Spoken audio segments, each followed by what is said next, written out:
News చూస్తున్నారు. స్థానిక సంస్థల ఎన్నికలపై పవన్ సంచలన నిర్ణయం తీసుకున్నారు. ఎక్కడ బలం ఉంటే అక్కడ జనసేన పోటీ చేస్తుంది అంటూ చెప్పుకొచ్చారు పవన్ కళ్యాణ్. 2024 ఫార్ములా లోకల్ ఎన్నికలకు వర్తించదంటూ చెప్పుకొచ్చారు ఆయన. 21 సీట్ల ఒప్పందం సార్వత్రిక ఎన్నికల వరకే అంటూ చెప్పుకొచ్చారు పవన్ కళ్యాణ్. స్థానిక పరిస్థితులే జనసేన పోటీని డిసైడ్ చేస్తాయంటున్నారు ఆయన. లోకల్ జన సైనికుల మాటకే ప్రాధాన్యం ఇస్తామంటున్నారు పవన్ కళ్యాణ్. జనసేన నేతలు ఎక్కడ అసంతృప్తిగా ఉన్నా పట్టించుకుంటా అంటూ చెప్పుకొచ్చారు పవన్ కళ్యాణ్. ఎమ్మెల్యేలు జనసేనకు తగిన సీట్లు గుర్తించాలి. లోకల్ ఎన్నికల కోసం ప్రత్యేక కమిటీ ఉంటుందంటున్నారు పవన్ కళ్యాణ్. 9 నుంచి 11 మందితో ఎన్నికల కమిటీ ఏర్పాటు చేస్తామంటూ చెప్పుకొచ్చారు జనసేనాని. జనసేనకు సరైన వాటా దక్కడమే మన లక్ష్యం అంటూ కూడా క్యాడర్ను ఉద్దేశించి చెప్పుకొచ్చారు. 2024 కూటమి గెలుపుతో జనసేనలో ఒక జోష్ వచ్చింది. ఆ జోష్ని కంటిన్యూ చేయని చెప్పి జనసేన భావిస్తూ ఉంది. 2024 కూటమి గెలుపులో జనసేన కృషి మరవలేమంటూ ఇదే అంశాన్ని అక్కడ క్యాడర్ను ఉద్దేశించి మాట్లాడుకొచ్చారు పవన్ కళ్యాణ్. పాత పోరాట స్ఫూర్తితో మళ్ళీ ఎన్నికలకు రెడీ కావాలి అంటూ చెప్పుకొచ్చారు పవన్ కళ్యాణ్. దానికి సంబంధించి కీలకమైన నోట్ని రిలీజ్ చేయడం జరిగింది జనసేన. ఆ విషయాన్ని చూడడం జరుగుతోంది ఆర్టీవీ స్క్రీన్ మీద. అసలు ఏం జరుగుతుంది అంటే ఈ సీట్ల అంశం అనేది గత కొన్ని రోజులుగా చర్చ జరుగుతూనే ఉంది. సో ఇప్పుడు మళ్ళీ చర్చకు రావడానికి అండ్ క్యాడర్కి డైరెక్షన్ ఇవ్వడానికి కారణం ఏంటి, డీటెయిల్గా తెలుసుకుందాం. ఇదే అంశానికి సంబంధించి పూర్తి సమాచారం మరి కాసేపట్లో కృష్ణమోహన్ ఫోన్ లైన్లోకి అందుబాటులోకి వచ్చి సమాచారం అందించబోతూ ఉన్నారు. అండ్ జనసేన కొద్దిసేపటి క్రితం చేసిన అఫీషియల్ నోట్ని మీరు చూడడం జరుగుతోంది ఆర్టీవీ స్క్రీన్ మీద. ఎందుకంటే లోకల్ బాడీ ఎలక్షన్స్ గత కొన్ని రోజులుగా ఆంధ్రప్రదేశ్లో చర్చాంశంగా మారుతూ ఉన్నాయి, వార్తల్లో నిలుస్తూ ఉన్నాయి. ఇదిగో అప్పుడు అదిగో ఇప్పుడు అని చెప్పి మాట్లాడుకుంటున్న సందర్భంలో సో అదంతా ఒకెత్తైతే కనుక కూటమిలో సీట్ల సర్దుబాటు విషయం తీవ్ర చర్చకు దారితీస్తూ ఉంది. ఈ అంశానికి సంబంధించి క్లారిటీ ఇచ్చింది జనసేన. జన సైనికులు వీర మహిళల పోరాట స్ఫూర్తిని కొనసాగించేలా, వారి ఆత్మగౌరవాన్ని నిలిపేలా స్థానిక సంస్థల ఎన్నికలకు సిద్ధమవుదాం. గత ప్రభుత్వ హయాంలో జరిగిన స్థానిక ఎన్నికల్లో ధైర్యంగా నిలిచిన జనసేన శ్రేణుల స్ఫూర్తి విడిచిపెట్టము. సార్వత్రిక ఎన్నికల వ్యూహానికి భిన్నంగా స్థానిక ఎన్నికల్లో జనసేన స్థానాలు అంటూ కూడా చెప్పుకొచ్చారు. ఇక స్థానిక ఎన్నికల సంసిద్ధతకు తగిన విధి విధానాల రూపకల్పనకు పార్టీ నుంచి ప్రత్యేక కమిటీని ఏర్పాటు చేస్తూ ఉంటున్నారు జనసేనాని. జనసేన శాసనసభ పక్ష సమావేశంలో ఉప ముఖ్యమంత్రి పార్టీ అధ్యక్షులు పవన్ కళ్యాణ్ పాల్గొన్నారంటూ కూడా జనసేన కీలకమైన నోట్ని రిలీజ్ చేస్తుంది. ఒక్కసారి ఆ లెటర్ని నేను మీకు చదివినిపిస్తాను. స్థానిక సంస్థల ఎన్నికలకు ప్రతి ఒక్కరూ సంసిద్ధం కావాలని, ఈ ఎన్నికల్లో పార్టీ పక్షాన్ని అనుసరించే విధి విధానాల రూపకల్పనకు ప్రత్యేక కమిటీని నియమిస్తామని రాష్ట్ర ఉప ముఖ్యమంత్రి జనసేన పార్టీ అధ్యక్షుడు శ్రీ పవన్ కళ్యాణ్ గారు స్పష్టం చేశారు. జన సైనికులు వీర మహిళల పోరాట స్ఫూర్తిని కొనసాగించేలా, వారి ఆత్మగౌరవాన్ని నిలబెట్టారు. స్థానిక సంస్థల ఎన్నికలకు సిద్ధం కావాలని పిలుపునిచ్చారు. పార్టీ శ్రేణులు క్షేత్రస్థాయిలో ఎంత ధైర్యంగా పోరాడతాయో అందరికీ తెలుసని, గత ప్రభుత్వ హయాంలో నిర్వహించిన స్థానిక ఎన్నికల్లో నిలబడ్డ తీరుని ఎవరూ మర్చిపోరన్నారు. ఆ రోజు నామినేషన్ వేసే పరిస్థితులు లేకుండా అప్పటి పాలకులు ప్రవర్తిస్తే వారిని ఎదిరించి పోటీకి నిలిచిన జనసేన నాయకులు వీర మహిళల స్ఫూర్తిని ఎప్పుడూ విడిచిపెట్టబోము అని అన్నారు. గురువారం రాష్ట్ర శాసనసభ ప్రాంగణంలో ఉప ముఖ్యమంత్రి కార్యాలయంలో జనసేన శాసనసభ పక్షం సమావేశం శ్రీ పవన్ కళ్యాణ్ గారి అధ్యక్షతన సాగింది. సుదీర్ఘంగా సాగిన ఈ సమావేశంలో మున్సిపల్ పంచాయతీరాజ్ సంస్థల ఎన్నికల కార్యాచరణపై చర్చించారు. ప్రజాప్రతినిధులు తెలియజేసిన అంశాలను నోట్ చేసుకున్నారు. ఎన్నికల సంసిద్ధతపై ఉప ముఖ్యమంత్రి దిశానిర్దేశం చేశారు. పార్టీ ఎమ్మెల్యేలు వారి నియోజకవర్గాలకే పరిమితం కాకుండా వారి ప్రాంతంలో జనసేన బలబలాలను బేరేజు వేసి మనం పోటీ చేసేందుకు తగిన స్థానాలను గుర్తించి పార్టీ కేంద్ర కార్యాలయానికి నివేదిక ఇవ్వాలని స్పష్టం చేశారు. ఈ సందర్భంగా శ్రీ పవన్ కళ్యాణ్ గారు మాట్లాడుతూ చెప్పుకొస్తూ మన శ్రేణుల పోరాట పటిమ ఎంతో విలువైంది. పార్టీ పిలుపునిచ్చిన ప్రతి సందర్భంలో బలంగా నిలిచి ప్రజాపక్షం వహించారు. రాష్ట్రంలో 2019-2024 మధ్య ఉన్న పరిస్థితులను ఒకసారి గుర్తు చేసుకోవాలి. జనసేన శ్రేణులు 2021 స్థానిక ఎన్నికల్లో ధైర్యంగా నిలబడ్డాయి. 2024 సార్వత్రిక ఎన్నికల్లో కూటమి విజయానికి దోహదపడ్డాయి. శాసనసభ పక్ష సమావేశంలో ఎమ్మెల్యేలు చెబుతున్నారు, గత ప్రభుత్వం ఉన్నప్పుడు స్థానిక ఎన్నికలు ఎంత దారుణంగా చేశారో ఆ సమయంలో కూడా ధైర్యంగా దాడులను ఒత్తిళ్లను ఎదుర్కొని నిలబడ్డారు. ఆ స్ఫూర్తికి విలువ ఇచ్చేలా ఈసారి జనసేన నిలబడుతుంది. ఇప్పటి స్థానిక ఎన్నికల్లో జనసేన ఎంత బలంగా నిలబడితే అంత మెరుగైన ఫలితం ఉంటుంది.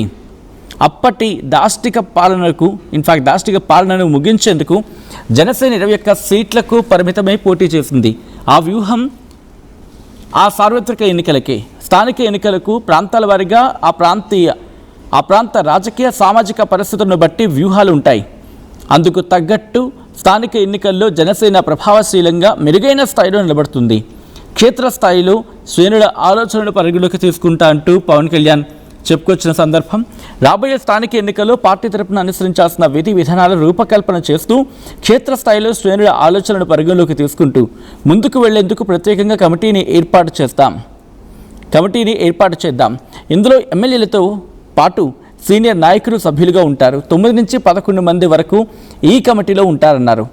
ఈ సమావేశంలో శాసనసభ్యులు పలు అంశాలను ప్రస్తావించారు. జనసేన ఎమ్మెల్యేలు లేని స్థానాల్లో కొన్ని చోట్ల జనసేన శ్రేణులు అభిప్రాయాలను తెలిపారు. కొందరు ఎమ్మెల్యేలు జనసేనకు తగిన ప్రాధాన్యం ఇస్తున్నా మరికొన్ని చోట్ల కూటమి ధర్మానికి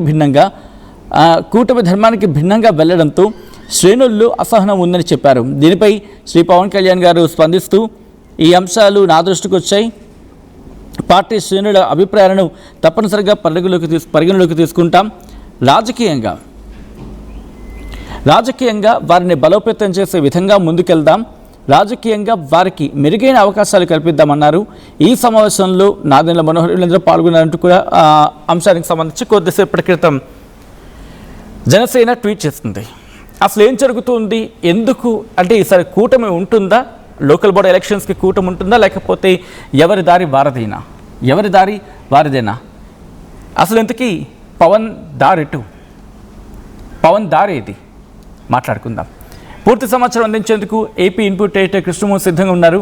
కృష్ణమోహన్, పవన్ క్లియర్గా చెప్తూ ఉన్నారు, ఈసారి అంటే ఆ 21 సీట్స్ పరిమితం కేవలం ఆ సార్వత్రిక ఎన్నికలకే, ఈ స్థానిక ఎన్నికలకు వర్తించదు అనేది ఇటు పవన్ కళ్యాణ్ చెప్తున్నమాట. సో ఇటు జనసేన వ్యూహం ఏంటి? ఖచ్చితంగా డెఫినెట్ గా పవన్ కళ్యాణ్ కొంత స్టైల్ ఆఫ్ ఫంక్షన్ స్పీడ్ గా మార్చారు. ఆయన మొదటి నుంచి మనం గతంలో కూడా మాట్లాడుతున్నాం. ఈసారి గ్రామీణ ప్రాంతాలు లేకపోతే జనసేనని ఏపీలో బలపరిచేందుకు గ్రౌండ్ లెవెల్లో కొంత వర్కౌట్ చేస్తున్నారు అనేది చాలా క్లియర్ గా మనకి అర్థమవుతుంది. ఎమ్మెల్యేలు కూడా పదే అదే చెప్తున్న నేపథ్యం. నిన్న ఆయన అసెంబ్లీ దగ్గరికి వచ్చి ఎమ్మెల్యేలతో కూడా మాట్లాడే ప్రయత్నం చేశారు. ఎమ్మెల్యే మీటింగ్ దాదాపుగా ఒక గంట సేపు జరిగింది. కీలక నేతలందరూ కూడా అక్కడ ఉన్నప్పుడు ఆయన ఒకటే మాట చెప్పారు, 2024 ఫార్ములా ఏదైతే కొత్తగా ఉన్న ఫార్ములా ఈసారి లోకల్ బాడీ ఎన్నికలకు వర్కౌట్ కాదు, మీరు ఎక్కడ బలం ఉంటే అక్కడ పోటీ చేయాల్సిందే అని చెప్పిన పరిస్థితి అయితే మనకు కనబడుతుంది. ఏదైతే 2024లో 21 సీట్ల ఒప్పందం అప్పుడున్న పరిస్థితులను బట్టి అప్పుడు మనం ఓటు చేయకూడదని నిర్ణయించుకున్నాం కాబట్టి అప్పుడు కూటమితో ఉండాలని ఒక నిర్ణయానికి వచ్చాం. కానీ ఇప్పుడు పరిస్థితులు పూర్తిగా మారాయి కాబట్టి జనసేన ప్రాంతాల్లో జనసేనకి సంబంధించిన సీట్లు, జనసేనకి సంబంధించిన గెలుపులు, వీటన్నిటిలో కూడా మనం కొంత స్పీడ్ గా రియాక్ట్ కావాల్సిన పరిస్థితులు ఉన్నాయి అనేది ఆయన గట్టిగా చెప్తున్నారు. స్థానిక పరిస్థితులను బట్టి జనసేన పోటీ డిసైడ్ చేస్తుంది అనేది చాలా క్లియర్ గా చెప్తున్న పరిస్థితి. లోకల్ గా అంటే ఎవరైతే లోకల్ గా జన సైనికులు, వీర మహిళలు వీళ్ళందరూ ఉన్నారో వాళ్లే మాటకే ఈ ప్రాధాన్యత ఇస్తాం చెబితే మిగతా సంబంధించిన అంశాల్లో ఎక్కడ కూడా దీనికి సంబంధించి ముందుకు వెళ్లేది ఉండదు అనేది చాలా క్లియర్ గా చెప్తున్న నేపథ్యం చాలా స్పష్టంగా కనపడుతుంది. అంటే ఇప్పటికి దీనికి సంబంధించి కూడా దాదాపుగా 9 మందిని ఒక టీమ్ ని ఏర్పాటు చేసింది. అంటే ఎవరైతే జన సైనికులు, వీర మహిళలు ఆత్మగౌరవాన్ని నిలబెట్టేందుకు ఎన్నికల్లో సిద్ధం కావాలి అనేది పవన్ కళ్యాణ్ గట్టిగా మాట్లాడుతున్న పరిస్థితి. స్థానిక పరిస్థితులు అనుగుణంగా జనసేన పోటీ ఉంటుంది. జనసేనకు తగిన స్థానాల్ని గుర్తించి అంటే ఏ స్థానాలు గుర్తించి ఎక్కడెక్కడ మేయర్ స్థానాల, మున్సిపల్ కార్పొరేషన్స్ లేకపోతే ఎంపీ చైర్మన్ వీటన్నిటి మీద కూడా గుర్తించి నాకు నివేదిక ఇవ్వాలని కూడా లోకల్ గా ఉన్న అంటే స్థానిక అప్పుడు ఉన్న ఎమ్మెల్యేలతో క్లియర్ గా చెప్పిన పరిస్థితి. స్థానిక ఎన్నికల విధి విధానాల రూపకల్పనకు 11 మందితో, అంటే 9 నుంచి 11 మందితో ఒక ప్రత్యేక కమిటీని కూడా ఏర్పాటు చేస్తున్నారు ఆయన. అంటే ఈ 11 మంది డిసైడ్ చేస్తారు ఎక్కడెక్కడ పోటీ చేయాలి, ఎవరెవరు ఉన్నారు, ఎక్కడి నుంచి చేయాలి, ఏ పరిస్థితులు ఉంటాయి, ఏ పరిస్థితులు ఉండవు, ఏ ప్రాంతాల్లో వ్యవహారం నడుస్తుంది అనే దాని మీద కొంత ఈ కమిటీ అయితే ఉండాలి అనేది చాలా క్లియర్ గా మాట్లాడుతున్న పరిస్థితి స్పష్టంగా కనపడుతుంది. ఎమ్మెల్యేలు అలాగే సీనియర్ నేతలతో కూడా కీలకంగా మీరు వ్యవహరించండి, ఈ బాధ్యతను పూర్తిగా తీసుకోండి, క్షేత్రస్థాయిలో జనసేన శ్రేణులు అభిప్రాయాల్ని ఎప్పటికప్పుడు తెలుసుకుని యత్నం చేయండి. రాబోయే కాలంలో మనం ఆంధ్రప్రదేశ్ లో బలంగా నిలబడాలి, బలంగా ఎదగాలి అనే ఒక ఖచ్చితంగా జనసేన శ్రేణుల ఇక్కడ ఈ చిన్న కాన్ఫ్లిక్ట్ కనిపిస్తూ ఉంటుంది కదా, ఎందుకంటే కూటమిలో ఉన్నారు, ఏది చేస్తున్నా కూటమిగానే చేస్తూ ఉంటారు.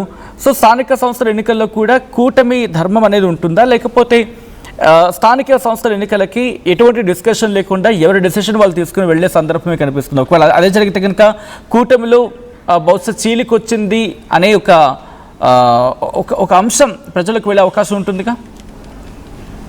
అంటే ఆ విషయంలో ఇక్కడ పెద్ద ఇష్యూస్ కనపడడం లేదు, ఎందుకంటే కూటమిలో చీలిక అనే చాలా పెద్దవాడు, అది అవసరం లేదు అనుకుంటున్నాను. బట్ కానీ ఇప్పుడున్న సందర్భంలో స్థానికంగా ఎక్కడైతే అవకాశాలు మెరుగ్గా ఉన్నాయో అది కూర్చొని మాట్లాడుకుంటారు. లేదు మేము ఇన్ని స్థానాల్లో చేయాలనుకుంటున్నాం, మాకు ఈ ఈక్వేషన్స్ ఉన్నాయి, ఈక్వేషన్స్ లో మీరు మాకు మద్దతు తెలపాల్సిన అవకాశం ఉంది అని చెప్పుకునే బాధ్యత. కాకపోతే కేవలం ఇప్పుడు దాకా ఏమన్నారు, 21 సీట్లకే మాకు పరిమితం చేశారు అని చెప్తున్న పరిస్థితుల్లో కాదు, అట్లా కాదు. మేము బలంగా ఉన్న ప్రాంతాల్లో కూడా ఎక్కడ ఉన్నాం, ఏమేమి ప్లేసులు ఉన్నాయి, మేము ఏ ప్రాంతాల్లో బలమైన పరిస్థితులు ఉన్నాం అనే చెప్పుకునే ప్రయత్నం చేస్తాము అనేది చాలా క్లియర్ గా చెప్తున్నారు. అంటే పొత్తులు ఉంటూనే అది నిజంగా బలోపేతం చేయడానికి అవసరమైన ఇంపాక్ట్స్ ఏ విధంగా ఉంటాయి అనేది ఖచ్చితంగా చెప్తున్నారు.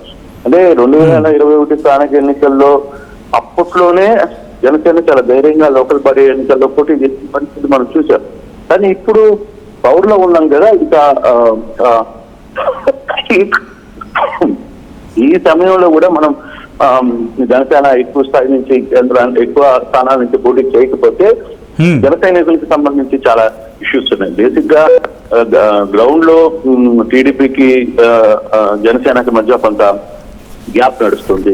జనసేన సైనికులు కావచ్చు, వీర మహిళలు ఒకటే చెప్తున్నారు, మాకు అన్యాయం జరుగుతుంది, మమ్మల్ని పట్టించుకోవట్లేదు, అధికార పార్టీలో ఉన్న నాయకులు కావచ్చు, సెకండ్ గ్రేడ్ లీడర్లు ఎవరిని మమ్మల్ని పట్టించుకునే పరిస్థితులు లేరు అనేది పవన్ కళ్యాణ్ దృష్టికి ఎమ్మెల్యేలు చాలా గట్టిగా చెప్తున్నారు. నిన్న కూడా చాలా అంశాలు పవన్ కళ్యాణ్ దృష్టికి చెప్పారు, మాకు ఇటువంటి సమస్యలు ఉన్నాయి గ్రౌండ్ లో అన్నప్పుడు. లేదు, మీరు మా దగ్గర బలంగా ఉన్న ప్రాంతాలు ఏవైతే ఉన్నాయో వాటిలో ఖచ్చితంగా పోటీ చేయాల్సిందే అని చెప్పి ఆయన చెప్తున్నారు. కాబట్టి దీని మీద కూటమి పెద్దలు వీళ్ళు కూర్చుంటారు, బహుశా కూర్చొని దీన్ని ఏ విధంగా సాల్వ్ చేయాలి, ఏ ప్రాంతాల్లో ఎలా మూవ్ కావాలి అనే అంశం మీద ముందుకు వెళ్తారనేది చాలా స్పష్టంగా కనపడుతుంది. Right Krishnamohan, thanks for the update. మొత్తంగా ఇంట్రెస్టింగ్ డెవలప్మెంట్ ఇది, ఎందుకంటే స్థానిక సంస్థల ఎన్నికల మీద అందరూ ఇప్పుడు ఫోకస్ చేస్తూ ఉన్నారు. కూటమి నేతలు కీన్ ఫోకస్ అంటూ ఉంటాం కదా, సో పూర్తిగా దాని మీద దృష్టి సారించిన సందర్భం. ఎక్కడ బలం ఉంటే అక్కడ జనసేన పోటీ చేస్తుందంటూ పవన్ కళ్యాణ్ చెప్పుకొచ్చారు. 2024 ఫార్ములా లోకల్ ఎన్నికలకు వర్తించదంటూ చెప్పుకొచ్చారు పవన్ కళ్యాణ్. 21 సీట్ల ఒప్పందం సార్వత్రిక ఎన్నికల వరకే అంటూ చెప్పుకొచ్చారు డిప్యూటీ ముఖ్యమంత్రి. స్థానిక పరిస్థితులే జనసేన పోటీని డిసైడ్ చేస్తాయంటున్నారు పవన్ కళ్యాణ్.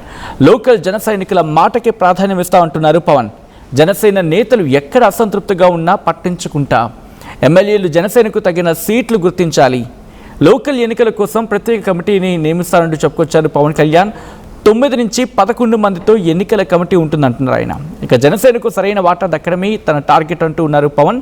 2024 కూటమి గెలుపులో జనసేన కృషి మరవలేమంటూ కార్యకర్తను ఉద్దేశించి చెప్పుకొచ్చారు. పాత పోరాట స్ఫూర్తితో మళ్లీ ఎన్నికలకు రెడీ కావాలి అంటూ క్యాడర్లో జోష్ నింపే ప్రయత్నం చేశారు పవన్.